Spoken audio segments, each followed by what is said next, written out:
Hi, Gary Portman with Divorce Facts with Yuzu, Matcha, Gomashio, and Azuki is finally out of the cage.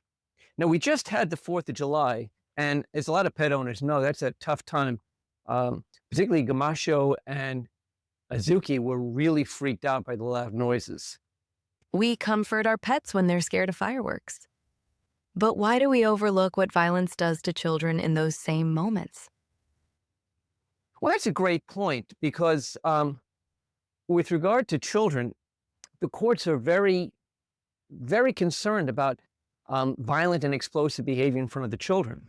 And in fact, um, even if you're not committing domestic violence directly upon your kids, a court will look at domestic violence in front of the children as both domestic violence as well as child neglect. Strange, isn't it? That people instinctively empathize with animals in distress, but hesitate to extend that to their own kids. Is that just frowned on, or is there a legal line crossed? Well, and that's exactly the point. The courts are concerned about the children's well-being. Your divorce, your domestic problems are not the children's. And if you bring them in front of the child will be injured, the child will be damaged, particularly if violence is occurring in front of the child.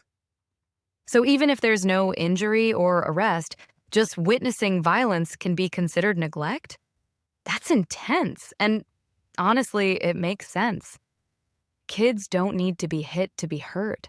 Just seeing it rewires how they grow up. And in fact, I knew one judge, when he heard that the parents were arguing in front of the children, he threatened to get Child Protective Services involved and file a neglect petition against the parents. And I assume Child Protective Services can get involved even if neither parent reports it, right?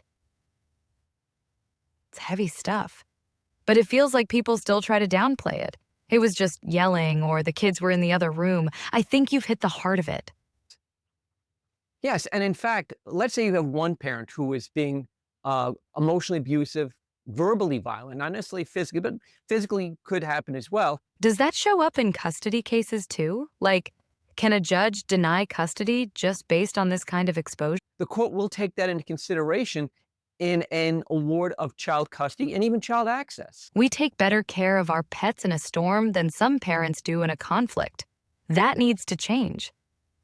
And it becomes an important issue. So, my advice is, I don't care what your problem is with your spouse or your partner, don't take it in front of the children. The courts have a very dim view of verbal violence, physical violence, anything that impacts on the children and their emotional well-being.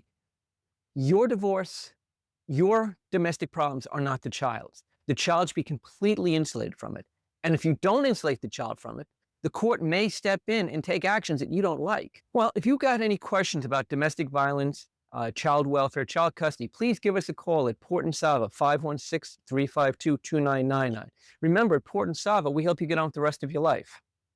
Let's do this again. Hopefully next time with fewer feathers flying around.